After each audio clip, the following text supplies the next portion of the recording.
You are listening to the Horse Radio Network, part of the Equine Network family.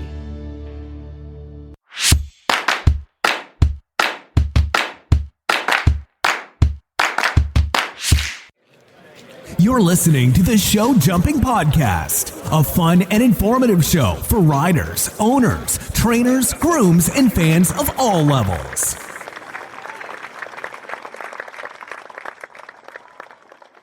I'm Ashley Winch in Kansas City, Missouri. And I'm Christy McCormick in Saratoga Springs, New York. And you're listening to the Show Jumping Podcast, where we deliver at-home riding exercises to our listeners and chat with fellow horse enthusiasts about the world of show jumping.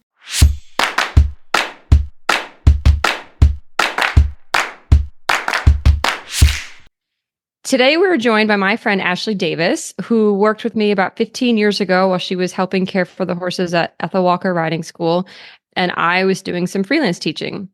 Ashley has since moved to New Hampshire and is the founding member, managing broker, and top producing agent for a real estate company on Lake Winnipesaukee. Ashley, am I saying that right? Winnie the Pooh? You got it, girl. Lake Winnipesaukee. Okay, good. I'm going to have to come out and see that for myself. And Ashley's not involved in horses anymore. We have an additional guest with us, a friend of Ashley's named Jamie, who used to be deep into the horse business and is now a project manager for a medical company out of Boston. How you guys doing? We are fantastic. We are so excited to join you today, and it's so fun to dip our toes back into the industry that we still know and love and follow so closely. Yeah. Hi, Jamie. How are you? Hi, doing great. Thank you so much for having us. I'm excited to chat. Great. Yeah, so glad you're here.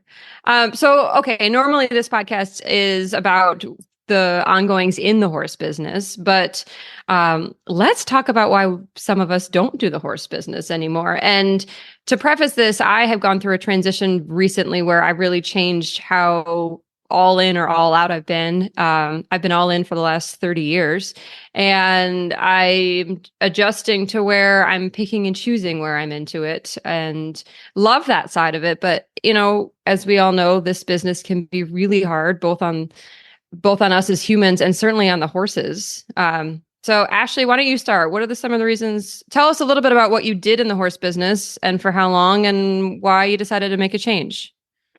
Yeah, so I started riding when I was about 3, and I grew up in New Hampshire, so obviously not the mecca or the be-all, end-all of horses, and kind of outgrew the horse show world in New Hampshire and went to Stoneleigh Burnham in Western Mass for high school, and that was amazing for my career. I was never the wealthy kid who had all the opportunities, but I was the kid who was first in, last out at the barn and, had a bit of talent and would work for any ride I could get and any animal that I could throw my leg over. So I was very fortunate as a junior, even though I didn't have the money to really do it, to kind of get some good exposure and have some amazing experiences throughout my junior career. But knowing what I knew and being a bit of my family comes from the entrepreneur side of the world. And I realized that horses was not going to be my career as much as I wanted it to be because of the lifestyle. So sure. I dabbled in the industry for a while. I did some riding, I did some grooming, I did some managing. And then I, had the foresight to say, this is a really hard lifestyle to live a quote unquote normal life in. Yeah. And is it going to provide me the future that I really want? And I had to kind of step away. And as much as I love it and I miss it, I have been selling real estate for 15 years. I grew up in the area that I sell in, and I will say that I think the horse world and the experiences that I had growing up with horses and dealing with the people in the industry has really prepared me for what I do now and really set an incredible launch point for the success that I've had in my career outside of horses.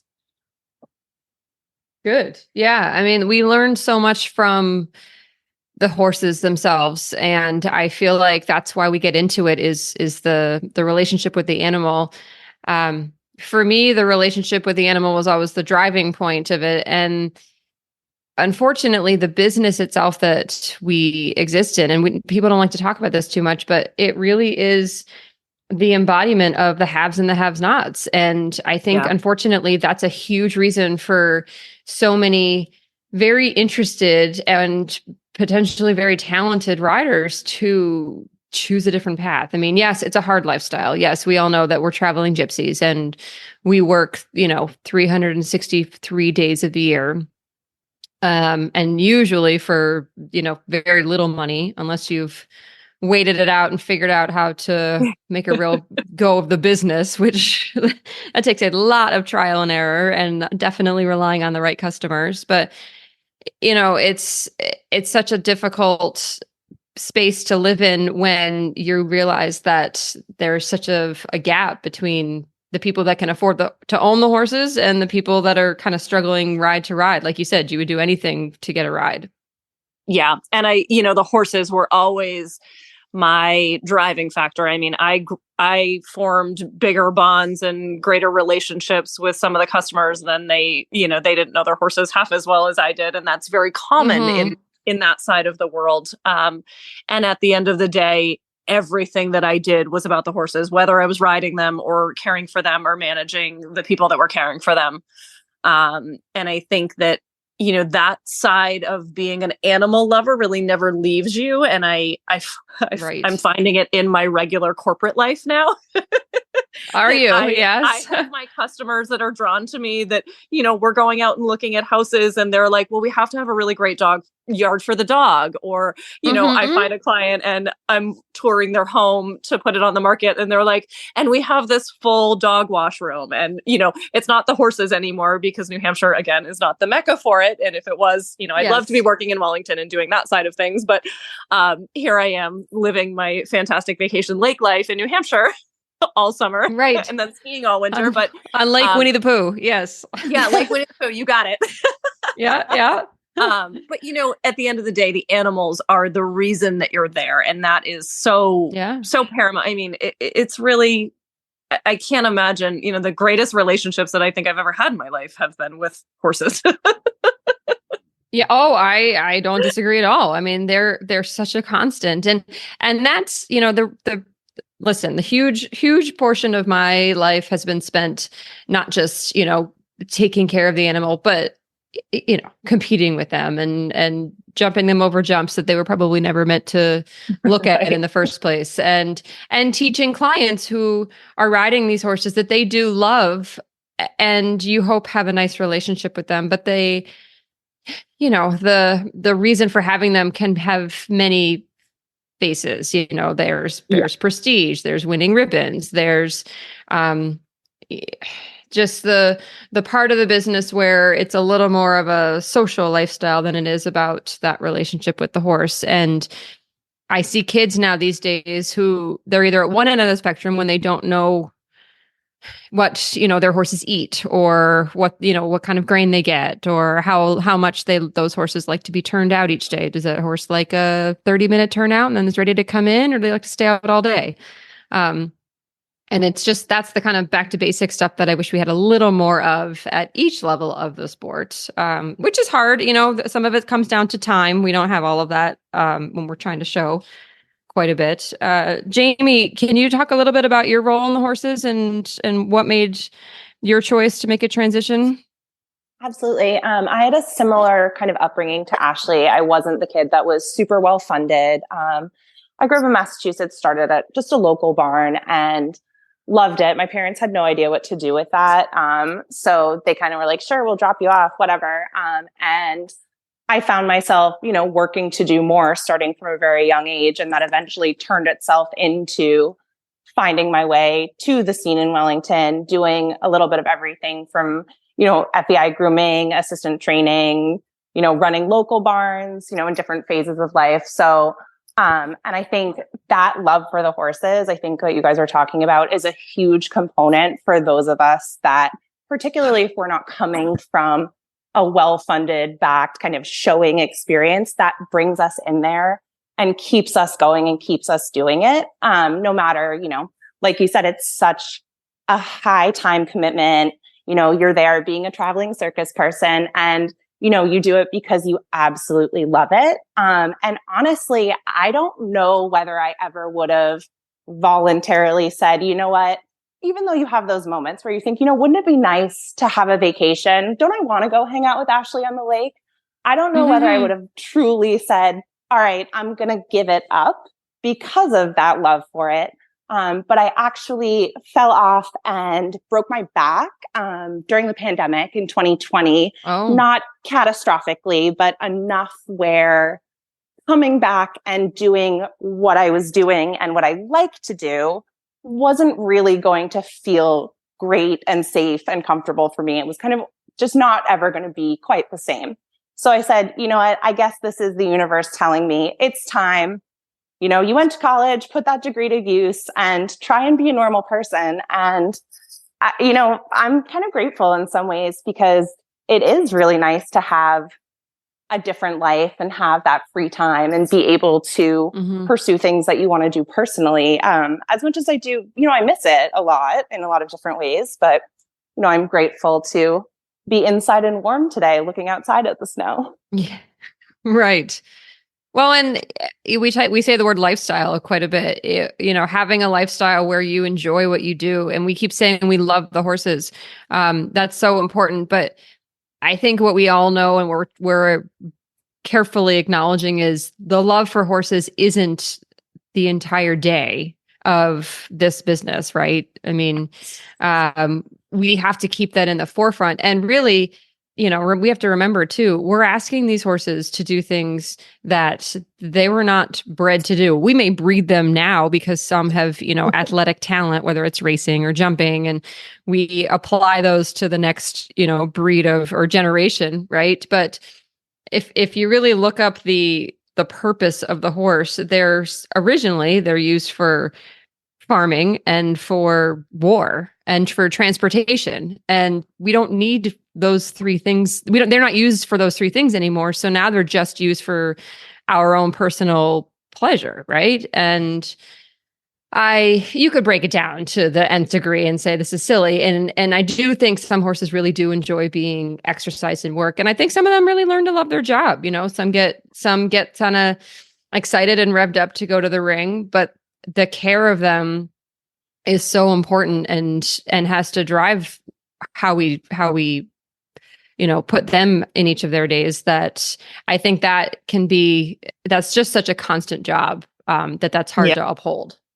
And I think what's hard about, Jamie, I'm sure would agree with me on this, is being a little bit, and Christy would too, being behind the scenes is what's hard is when you start to see that deterioration of appreciation for what the animal is doing.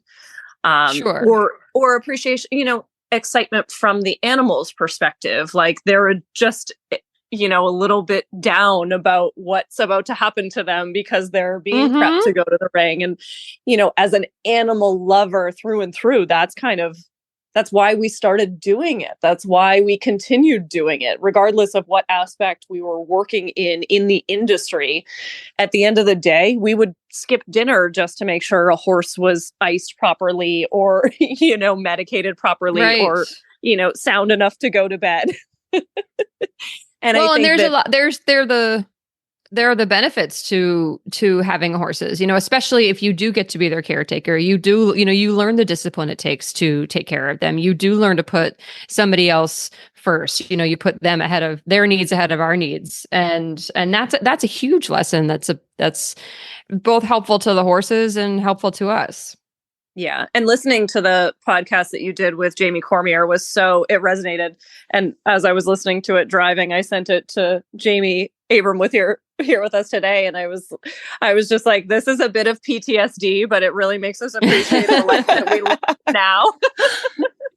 Because it just resonates so much in terms of how much you put into those animals. And but I think that there's so much to be said for all of the lessons that we learned and the experiences that we had, whether it was, dealing with the animals themselves and the care and the devotion that we gave to them, or dealing with the people and the different dynamics and the personalities. I mean, I can say that, I would never trade any of the experiences that I had in the horse world at all, because I have I'm a better person. I'm a better businesswoman. I'm a better leader. I'm a better, in so many aspects of my life because of those years that I spent with the horses and in that industry.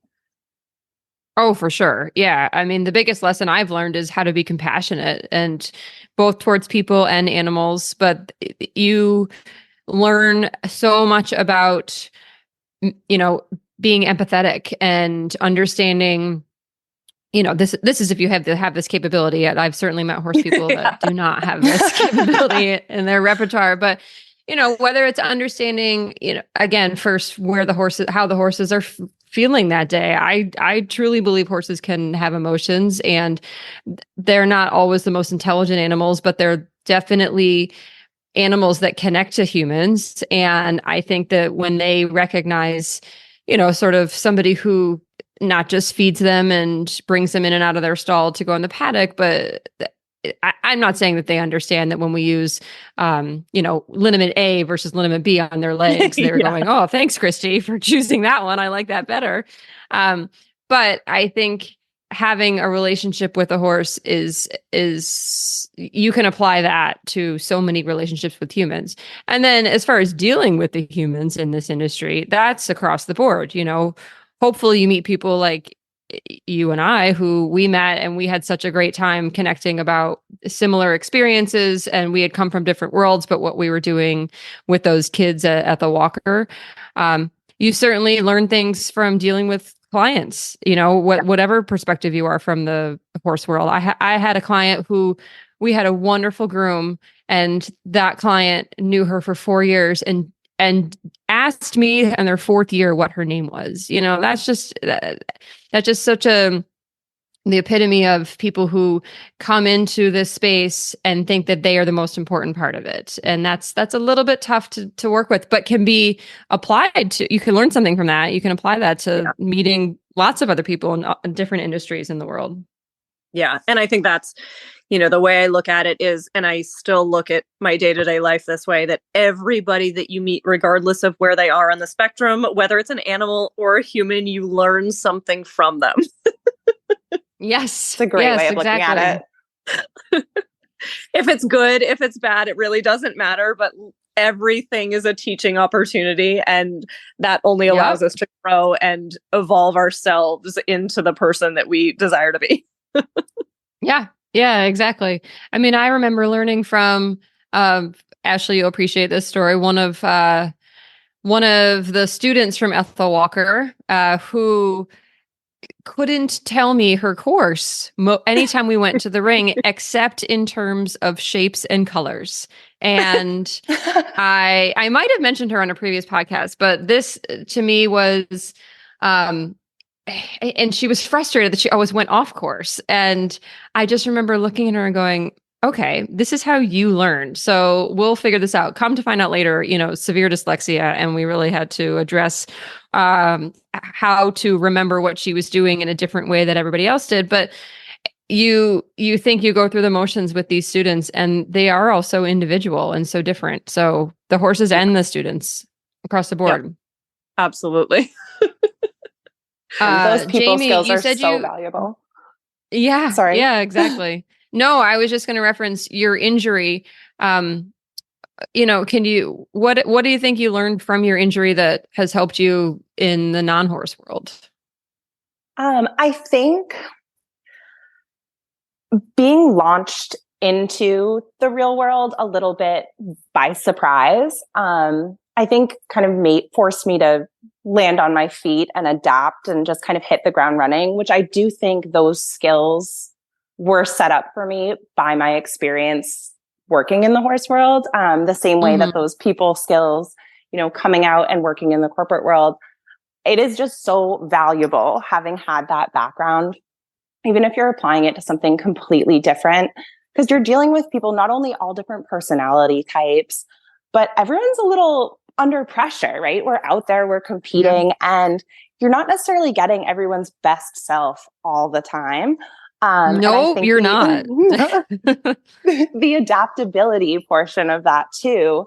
I think really, being injured and having it be, all right, it's the middle of the pandemic, you better figure it out. I think my time working in the horse world really set me up to be able to handle that challenge. So meaning the horses helped you recover from injury. Yeah, definitely. Having that kind of the mindset and the adaptability and the perseverance that you have to exist in the space that we've all existed, doing that for our lives, I think sets you up to handle anything that comes your way.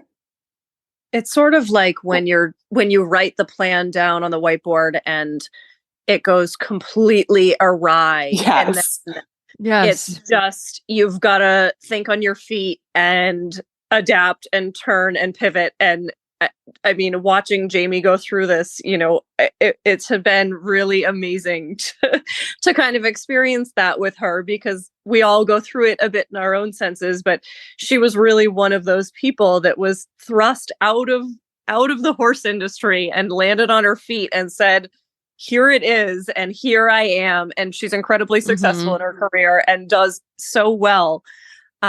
But it really, like you and Jamie Cormier were saying a couple weeks ago, when you write the plan down on the whiteboard and your whole day goes awry, it's just that's you might as well just erase it. Yeah. And Chrissy, I know you can sympathize with that. Like, you think that your life you think you've set yourself on this track and it's linear, and then all of a sudden a detour comes and you are just forced to be adaptable. And it is so hard, I think, as a perfectionist, because I can, I have that sort of OCD and that type A personality where I want everything to be perfect. And I was that way with my horses and with my clients. And I am still that way in my business. But I think as I get older, I become a little more able to say, it's okay to not be perfect. And isn't that a hard statement to swallow? I mean, so hard. And I think that's potentially the biggest lesson the horses should teach us is it's okay not to be perfect. And it's something where our horses are never perfect, and we ask them to be so close to perfection that it's amazing where we go to. I mean, look at even just the scoring we do, scoring out of 100, and we're striving to get, over 90. And can we reach that perfect score when it's all a subjective sport anyways, at least the hunter side of it. And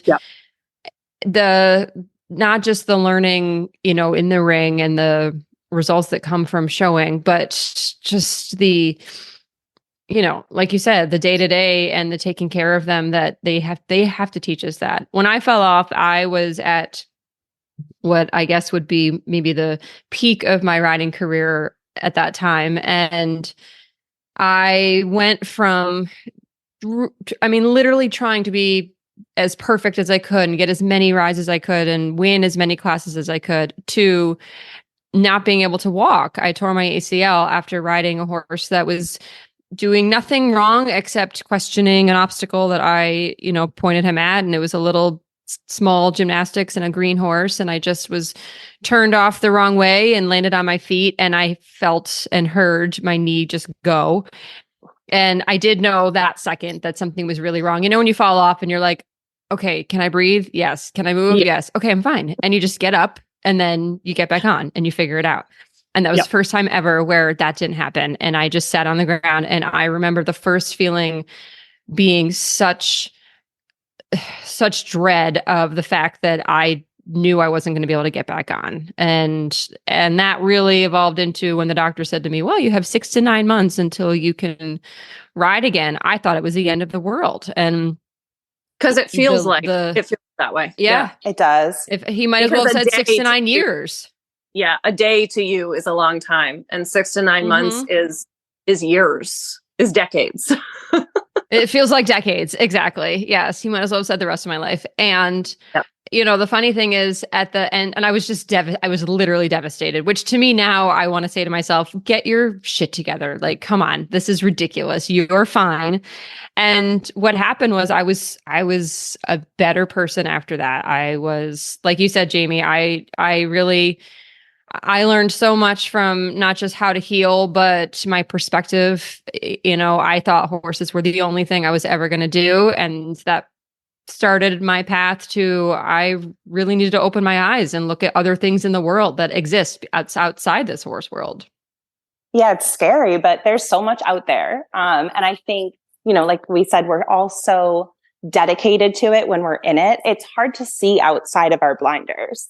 Yes. And as the schedules get more and more packed and it's more and more demanding, it's so all or nothing being in the industry, which is, amazing when you're in it, but you forget that there's the world outside. And I think what you guys are saying too about the perfectionism, being injured and having to kind of like give yourself a pass, take it a little easy on yourself and say, I need to actually be nice to myself rather than, all right, I have to go. I have to get absolutely everything done. Like you said, Christy, get every single ride that I can, take that moment and say, okay, for the next however long it is, 6, 9 months, a year, 2 years, I'm just not going to be able to do what I think I should be able to do. And resetting the expectation, I think, is a huge learning experience. Yeah, that's a good phrase, that resetting an expectation, because I think expectations are something that are usually unrealistic in the horse world for many of us. From the clients, they always want to go into a horse show and win every class. Well, there's only one winner in each class, and statistically speaking, it's probably not going to be you. Let's work towards that. Let's try to win. But when we put so much pressure on ourselves, that turns into pressure on the horses, and that is what really turns into, I think, the negative experience for them is when we continue to ask them more than they're truly capable of, or more than we should be asking them.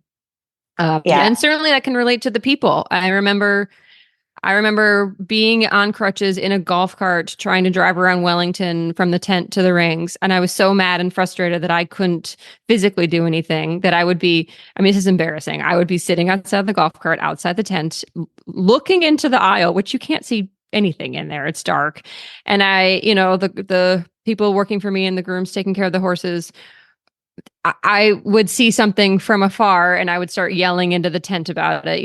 Why are you doing it that way? And why are you leaving that there? And now I just look back and I'm like, oh my God, Christy, like, what were you doing? But that frustration really turned into, again, another lesson in empathy and compassion towards people who are just trying to do their job and trying to do it right for me, or for the horses, that not even just for me, shouldn't have been doing it for me, should have been doing it for the horses. And I learned more about being a boss. I learned more about being a rider, and I learned more about being a horse person in those 6 months than I ever would have had I not gotten hurt.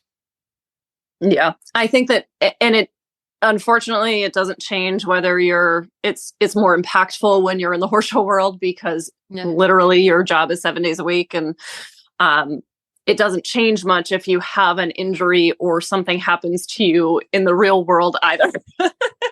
Yeah, Ashley, you actually are going through recovery right now, aren't you? Yeah, so I had a hip surgery on November 1st. I had a labral tear repaired, and it's been my own doing. It's a bit of a genetic and being hard on my body, but I was 4 weeks on crutches. Since I got out of horses, I've always been an athlete. I was I was a gym rat. I was 6 days a week. I was very, very fit. And leading up to that, you kind of ignore your injuries for a long time. And then you pay the consequences after the fact. So I've been doing PT for 13 weeks now. I'm still building up my strength. But even, I had surgery on a Wednesday and I was trying to negotiate contracts on Friday from my recliner and on my crutches. Yeah. And, you're still trying to do the same thing. It's always about adaptability, and the horses really teach you that.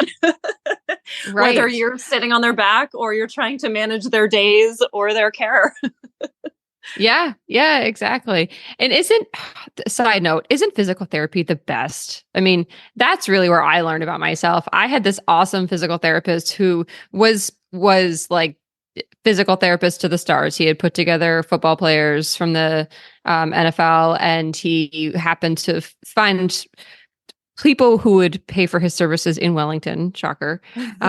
Yeah. And he did a lot of Grand Prix riders. And he wasn't a horse person, but because of the location and the riders that he got, he knew enough about horses. And he just sat me on my ass from day one and was like, look, you think you're going to think your way quicker out of this, and you're not. You are going to pay attention and listen to me and do what I say is right, and stop trying to, be in charge of something that you can't be in charge of, and be in control of something you can't be in control of. And he was just awesome. And I really appreciate people like that who can shoot it straight and make you a better person for going through something really hard. Yeah, absolutely. But I think that it's kind of an incredible correlation between what we do for horses when they're injured or they need to take, we are the ones that say, no, you're going for a hand walk today, as opposed to being turned out, or, you're going to stand in these ice boots. I was convinced that I was a medical miracle after surgery. I thought that, oh, well, I've not been impacted at all. I feel no pain. I feel better than I did before surgery. And it was my physical therapist who said, actually, no, you are 37 years old. You have got to let this joint heal itself. It's not going to do that if you keep moving around. And ironically enough, JD was wonderful and came to help take care of me 2 weeks post-op. And I remember every time I got up out of the chair, she said, state your purpose. Because if it wasn't something I needed to do myself, she was going to take care of it for me. But, it's just like, it's such an earth shattering for somebody who's so on the go and independent. And, all the time we're caring for other people and their animals, and to be in that situation where you have to sit back and you actually have to think about the physiological aspects of your own body and what doing too much today is going to impact you for tomorrow. We do it a lot for the horses, but we don't do it for ourselves. I mean, in the years that I was running the circuit, I remember coming home from horse shows and trying to go to the gym the day after I returned and never eating enough calories and being so thin. And I think that the industry has gotten a little bit better about that since my full-time days, but the world of fitness and nutrition has come so far in the evolution of things that, having all of those physiotherapists and, physical therapists and sports psychologists it's an incredible piece of the entire puzzle of what we do. For sure, it is. And unfortunately, though, again, it turns into how much can you pay for, though? Yes. It's so easy it's hard to take care of yourself when you're working from 5 a.m. until 5 or 6 p.m. and usually doing night check a couple hours later, 6 days a week. And I think the people taking care of the horses, basic nutrition would be a great place to start, and having time to eat the right things. But I think the riders who are more on the client side can, they have the time to take care of themselves and they can afford it. And I'm not saying that health should be expensive. I just mean that when you have very little time to yourself, that can turn into some unhealthy minimal habits. Of 3 meals a day should be. Yeah, exactly. I remember. I'm sorry, it's a bag of almonds in my tack trunk, not a meal. Right. Yeah. I'm so yes, and it's supposed to last you for the week. Chef that came to cook for the girls when they were in town, and I was like, "Oh my god, I'm going to eat a real meal tonight." Yeah, right. It's a highlight of your week. Yeah, it's an incredible highlight of your week, I'm sure. Yeah, it's so funny, but the industry it's so sad because you look back on, I look back on my years and I miss it all the time. Like, I would love to be riding, and I would love to, even from a non-competitive aspect, just building up horses again and, getting in the saddle. But the time that we have spent doing the sport and caring for animals, I just don't feel like I could give it the time and the effort that it warrants these days. Every once in a while, I'll get back in the saddle and then I'm frustrated because I don't have the muscle memory and I don't spend enough time with it. And then it's too much of an inconvenience and my work schedule gets in the way.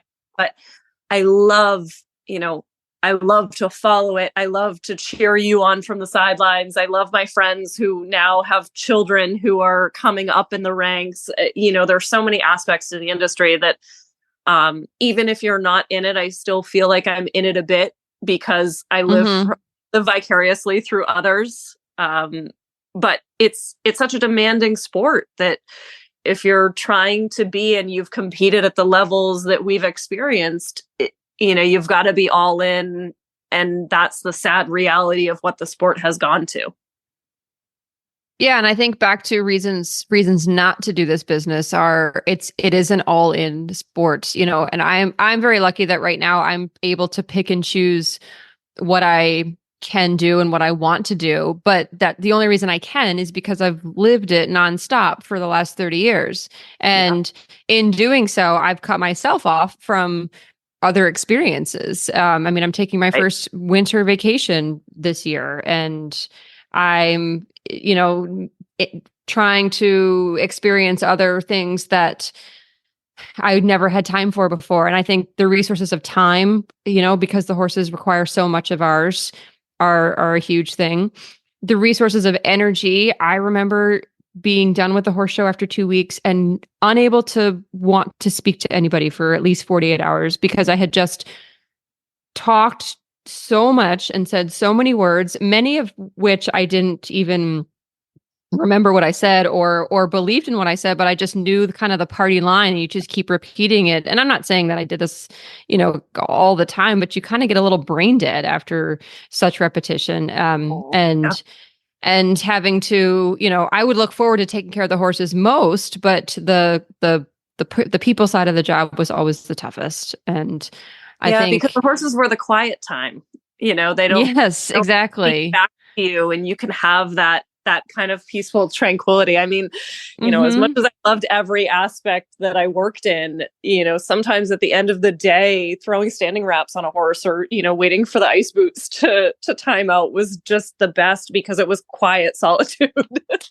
or going back for night check, you're exhausted, but isn't that really the best time you love once them you get so back much there? that you just want to cuddle with them. You just want to have that moment of stillness and when you pull in the barn and it's like 7:30 and they're all looking out at you like the sun's setting and they all know that they're getting some more food and they're all nickering. I just love that. And that was nobody around to have to, explain what you were doing just to take care of them was so nice. But it's a tough industry and it's a tough, the basics of just what we do alone are sometimes hard to swallow for people that haven't done this from day one. And then you add in the elements, like we've said, the economics of it, the personalities that come with it. And listen, there's a slew of awesome horse people out there. Don't get me wrong. I love most of the people that I have gotten to teach and run into and work with and learn from.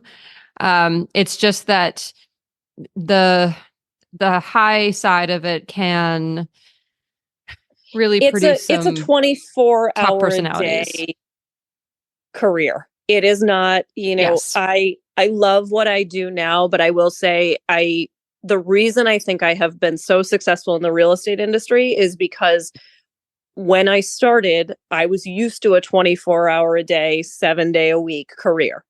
And that transitioned me successfully into this business, knowing that I needed to respond to clients at all hours of the day, any time of the day.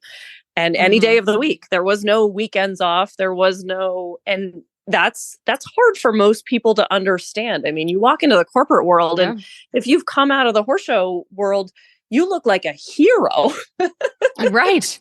Like, wow, your work ethic is great. You are instantly the hardest worker in the room. Immediately. Yes. Well, so there's 100% something to be said for all the years that you dedicate to that industry. And we still love it. I mean, I know that Jamie and I would, we joke about relapsing. And we would love to be in it, but the lifestyle that it affords and the demand on it. I mean, yes, I will easily work 7 days a week now for my clients buying and selling real estate, but it's a different type of work. You get to a certain point in my career where you allow yourself to say, okay, I don't have to work 7 days a week, or I can work 7 days a week if I want to. When it comes to horses, Right. you're all there. You have to be. And You it doesn't have to be, matter right. what level of the totem pole you're on it.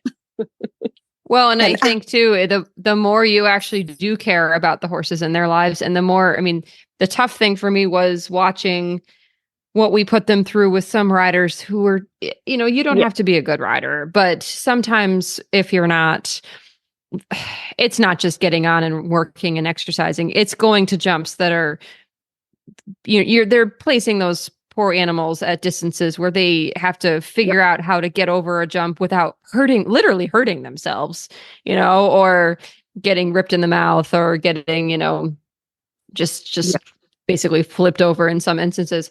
And again, most of the time things go smoothly, but when those things happen,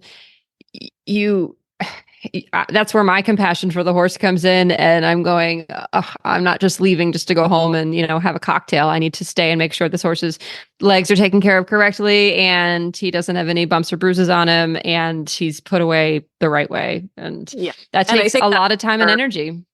That's where our relationship, when we were working together in the particular instance that we were, and Jamie can say the same thing, if you have people working for you, caring for the animals that know enough to know enough, and you walk into the barn, or we, peek our head out the barn if the client's having a lesson and we see what's going on, we're like, okay, little extra TLC tonight. Yeah, little extra ice boot time. Yeah. Yeah, we know they're going to the ring and, they're doing a level up, or, they're competing in a harder class, or, maybe the kid's extra nervous for this class for some reason. We have the wherewithal to say, all right, this horse needs some extra treats and some extra care. Yeah. Yes, exactly. Let's give them exactly. Yeah. Well, the good news is if you two still miss horses, then that's a good sign. I mean, you hate to get out of it and go, that was terrible. I hate this. I think the positives should outweigh the negatives. It's very easy to point at the negatives, and the good side of it, that, like you said, that not just the lessons we've learned as humans, but the times that we've had with the horses that we won't forget, I think are some of the most important parts of why we do that. Yeah. And I'll just reiterate. I mean, I think every person that I've ever encountered in my career in horses has taught me something. And I carry that through my life, whether it was a good lesson or a bad lesson. There are so many people that I worked for that I have so much respect for. And it's really, I think that's how you have to look at life in general, whether you're in the horse world or in the corporate world, or, working at McDonald's. Everyone has to teach you something, and there's a purpose for it. So I think that, as much as I miss the horses, it's not a life I want to relapse into, because I don't think I can work that hard anymore. Right. Physically. But what do you think was the hardest lesson to learn? Getting perfectionism, letting go of that, because and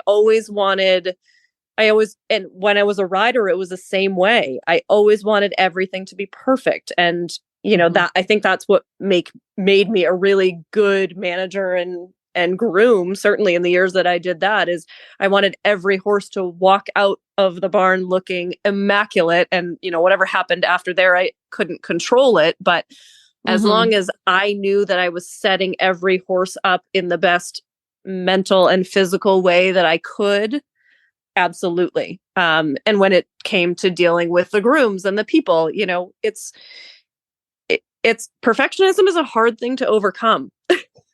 Yes. Yeah, it is, for sure.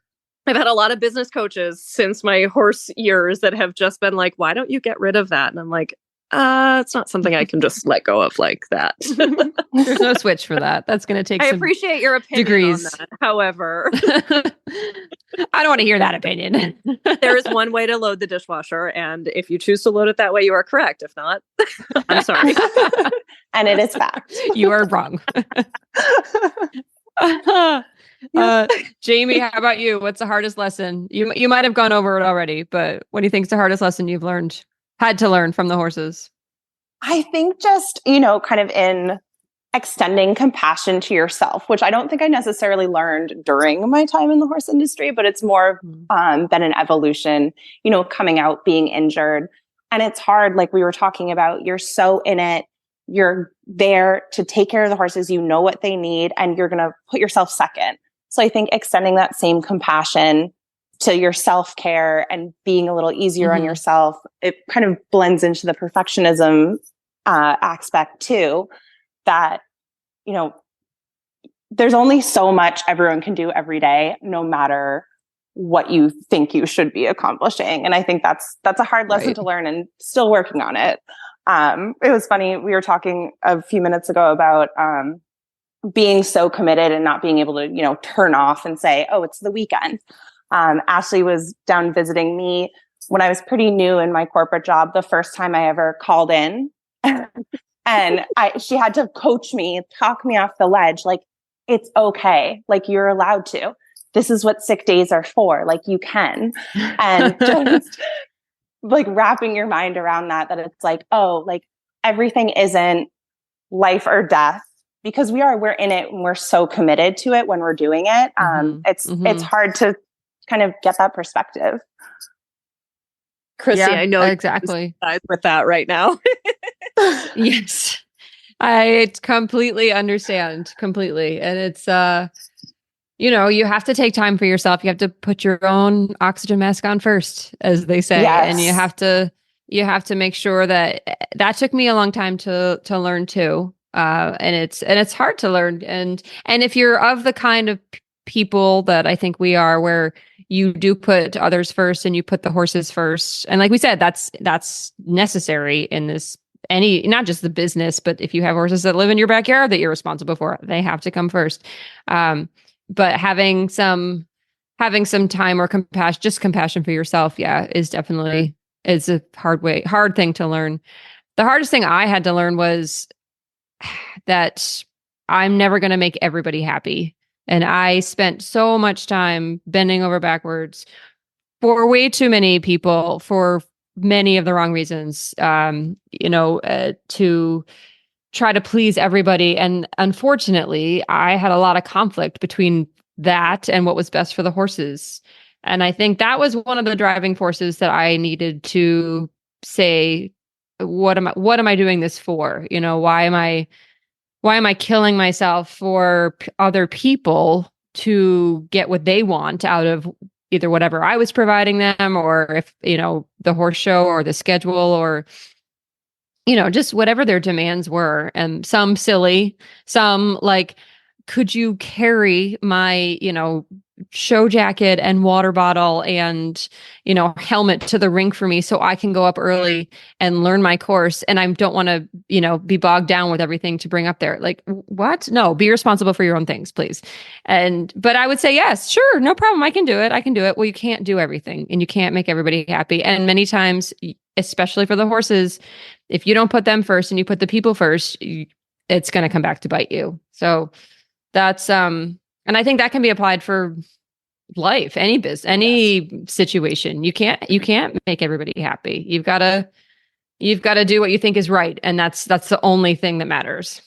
I have an 85% rule in my life now, that if it's 85% or it feels 85% correct, it's good enough. Yeah. That's Which good enough. Is so exactly. disingenuous. It feels so counterproductive to how I have lived my life. But I have some business coaches that were like, it's 85%. If it's 85%, it's good. It's good. Yeah. And you break into hives. Exactly. Yeah, I do. And you break into hives. Yes.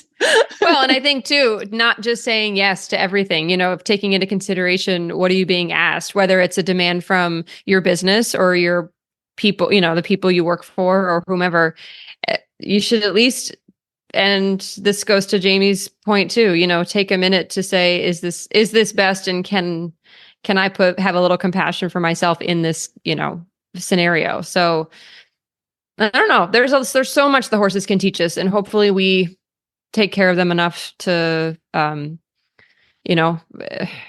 say thank you to them. I don't think we do, but I think that for the most part, if we can try our best, then we're at least halfway. Yeah. And my only hope is, that behind the scenes, they're being cared for well enough to know that they are so appreciated. Yes. Yeah, exactly. Everyone is so grateful for what they do. I do have a little question and answer section of this podcast. Would you guys like to join me on helping answer some of them? Absolutely. Sure. Okay, great. Ashley, would you like to take away our note to our sponsor at this point?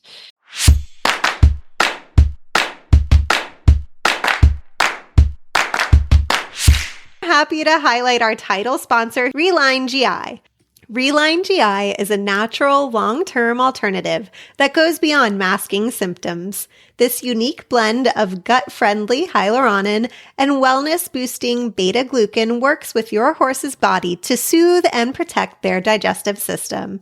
Unlike traditional therapies that can disrupt digestion and nutrient absorption, Relyne GI leaves your horse's natural balance intact. But don't take our word for it. Relyne GI is field tested by leading veterinarians and backed by peer-reviewed research, including a study by Dr. Nathan Slovis showing it effectively reduces gastric ulcers in active horses. Plus, it's clean sport certified, safe for competition use. Don't forget to use code SJP at checkout for 10% off, linked in our show notes.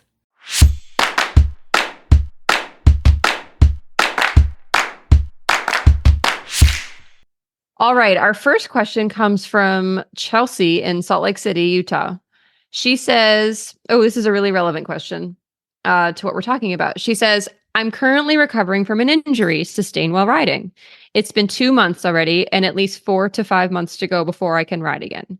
During all this downtime, obviously the bills for the care of my horse are still coming and I'm doing a lot of thinking. Do I still want to do this sport?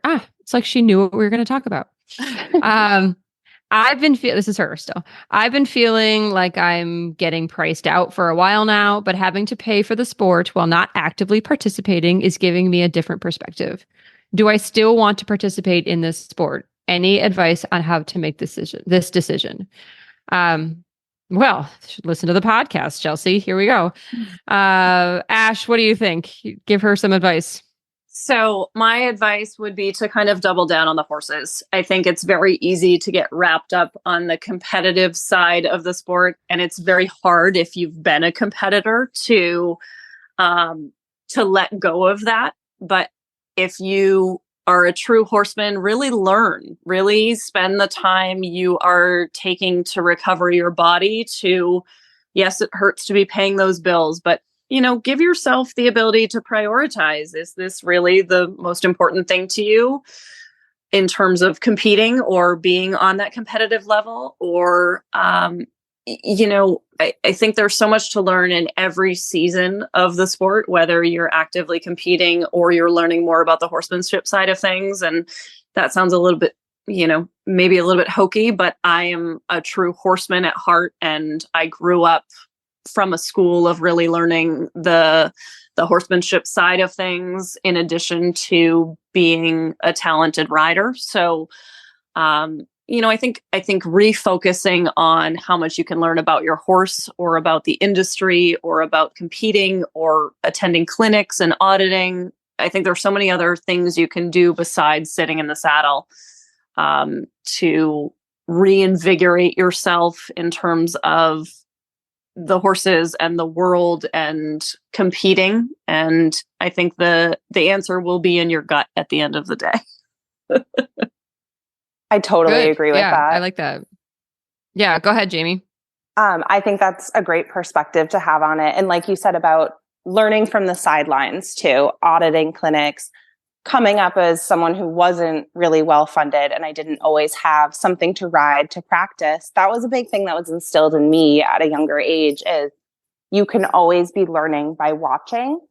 And I think delving into that during that downtime is hugely important. And also getting involved with the horses, like Ashley said, will give you that gut feeling of having the sense of whether you want to do it or not.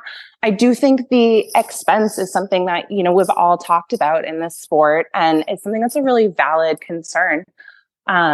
It's such a big expense. It's such a big commitment in terms of time to really be in it. So I think, you know, from a financial standpoint, that is something that you have to sit and look at a little bit if you're going to fully commit, because it's huge to really do that. But I think there are plenty of ways that you can be involved and you can work with the horses in a fulfilling way without it being all or nothing. I agree with those two, with your points, both of you. You know, I think there's a lot of aspects in this world that we have tunnel vision usually, and it's hard to see what else is available besides what we have been doing. And I think my advice for Chelsea would be sort of twofold. One, start writing this down. Like, make a list of what you want and make a list of what you don't want, and make a list of, if finances were not an issue, how would this play out? What would you keep doing? Would you say, okay, well then if finances are the only problem, finances and time, you still have 4 to 5 months to go. And that just, you know, let's imagine that we're ahead of that and finances have not been an issue that, or will not be an issue about then how much, you know, what are you getting out of it? What are some goals you have after this? If you could imagine the best version of riding again, but then also say, imagine your life without horses. What would you put that money towards? Again, finances are a huge, huge part of this. They're a huge decision maker in how important you consider this. Are there other things for your family or yourself that you would rather put that money towards? And add up what it will cost over the rest of your injury, and then to get back to how fit you were riding wise again. I was lucky enough to be employed the whole time I was hurt and still making, you know, a nice living as I went forward afterward. But if I were in the perspective of owning a horse, I don't know if that would change if I wanted to keep going. And then the last thing is, like Ashley said, what's important to you now? And it's really okay for perspective to change. That usually events are catalysts to any perspective change. It kind of gets you out of the box and makes you look at it from a different angle. So that's okay to be questioning it. It's just, if you want to make these decisions, I think putting yourself in if column A is, if I didn't go forward happened, would I be happy? If column B was, if I did go forward happen, would I be happy? Can I imagine my life without horses? And if the answer is yes, then consider what else you might want to do. So I think that trying to look at it from all angles is a start. Hard I think to it's do, also but a start. I think it's also very easy to get down during a recovery period because you feel like you're progressing enough and nothing's moving fast enough. I mean, I feel like I'm a bit in that phase right now, but also you have to evaluate where you are in your recovery period, and are you being emotional because you can't do as much, or are you being emotional because these are true emotions that are coming to the surface for you? And know That's that those emotions point. will pass. Yeah. I mean, that was me when I'm sitting in the golf cart yelling into the barn because I'm mad. You know, that does go away. It does seem like it's forever. You know, those 4 to 5 months sound like 4 to 5 years, like we all talked about, but they will pass. So put yourself forward and say, what am I going to? Assuming all of this is behind me, what do I want now? Good. All right. Good answers. Next question. This is Caitlin, who wrote in earlier this week. She says, I grew up competing at the local hunters, but the barn I rode at was primarily a dealer. Dealer meaning just a sales barn. So now 20 plus years into riding, I'm at a show barn, taking weekly lessons while boarding my coming 3-year-old at a barn close to my house. I plan to trail her in for lessons once I start her this spring. Eventually showing with the barn I take lessons at. Other than going as a spectacular helper this year without my horse, I think that means spectator. Other than going as a spectator or helper this year without my horse, how do I prepare myself for what's to come? Any questions I should ask? Ashley, what do you think? I think that, being all involved in the industry and every aspect of it, again, I think it plays a little bit on Chelsea's question and immersing yourself in the environment. So becoming a sponge and listening to, watching and sitting on the sidelines and taking everything in. There's always a hand that needs to be lent out to be helpful, and that only leads to opportunities. I think Jamie and I can speak to that quite fluently, in terms of if you're preparing yourself to embark in that environment. Try to get yourself as familiar with it as you can ahead of time. It's if your horse is young, really try to experience what the grooms are doing, how the environment is in terms of preparation for horses, stepping into the competitive environment in terms of showing what does that look like, what are the demands going to be on you and your horse, and certainly, like I said, just being there as much as you can. It sounds like a big time commitment, and it really is, but being present more often than not leads to greater understanding and greater opportunities, and with that understanding, I think comes a better familiarity level as to what you're stepping into.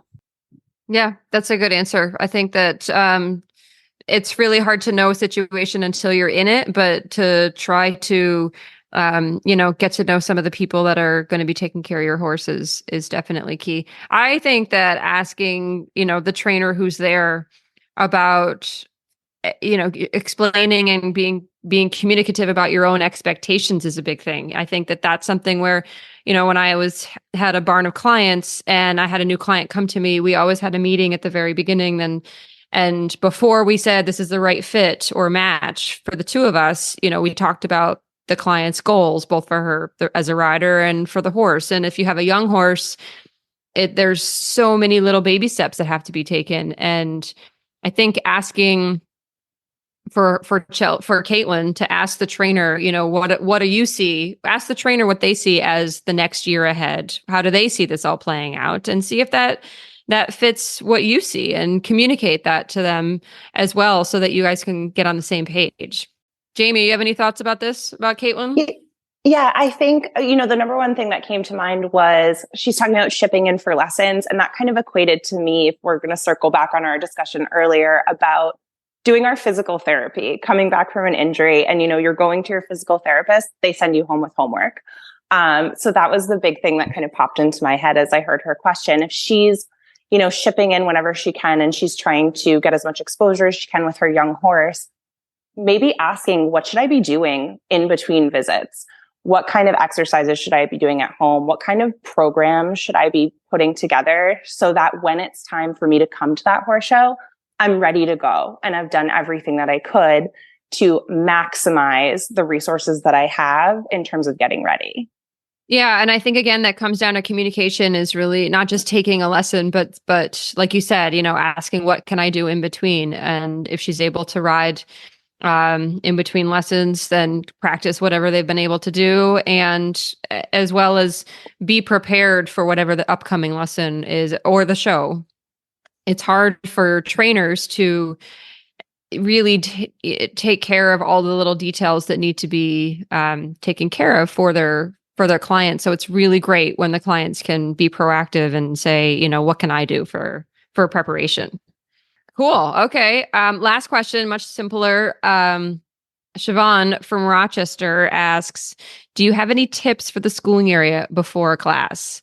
Ashley, I would love to know your perspective on, when we were at the Walker with those kids, what you saw, like on an individual basis for those kids in the schooling area, because, as we all know, that everybody's different in their needs and what they need to do for preparation, whether it's get there early or, study the course for half an hour, or get there sort of on maybe half-hour basis as opposed to an hour, and just get a little bit of warm up. Or some people need, 2 jumps as opposed to 20 before they go in the ring. What did you see when you were helping those kids?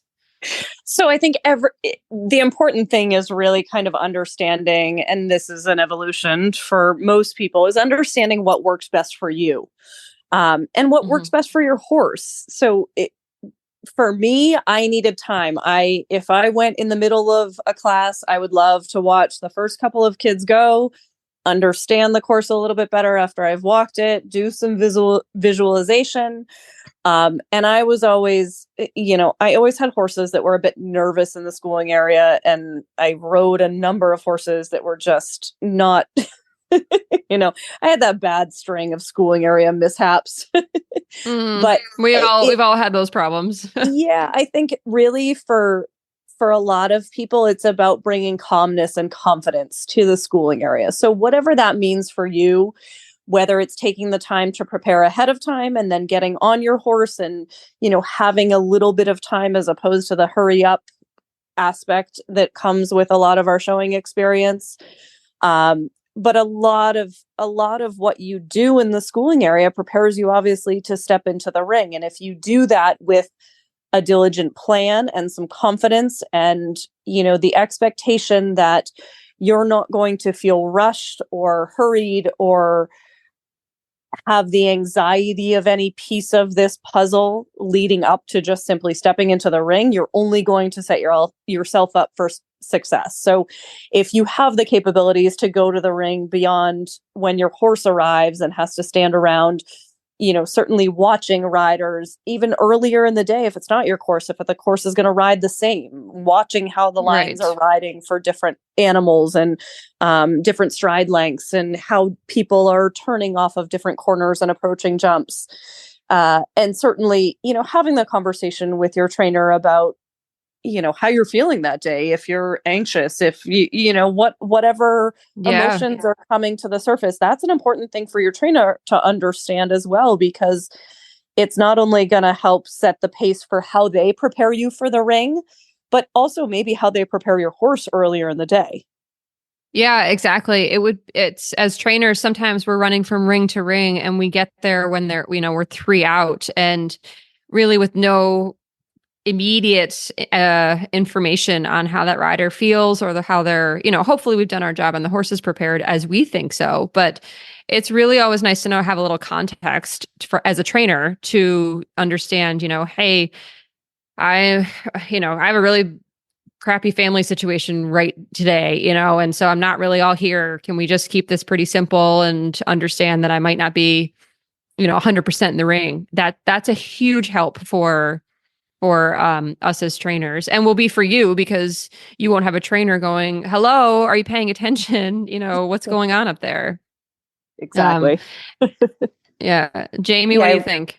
I love what both of you guys have said about the mindset stuff, and how that factors into having a plan, because whatever happens out there and however your plan goes that you think, I'm going to finish with this, I'm going to do this many jumps, it's not necessarily always going to go exactly the way you plan, whether it's schedule, whatever. You can only do so much. And I think that mindset is a really, really important part of it that you both touched on, because like we've talked about throughout our conversation today, we can't always control everything. And I think being able to get yourself in the right mindset in the warm-up area, getting ready for the class, like Ashley said, a little visualization, if that's something that works well for you, so that you're able to go in and take a breath and just focus on what you're doing without all the buzz, I think is huge.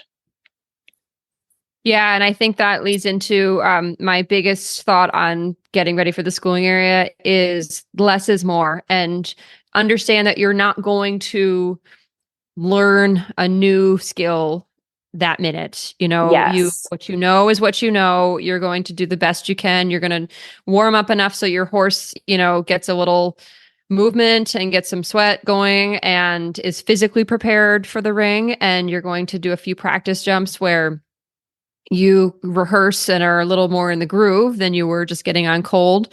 But overdoing until you're perfect, again, going back to perfectionism, until you're perfect in the schooling area never leads to a good round. Just get some good confident jumps in there.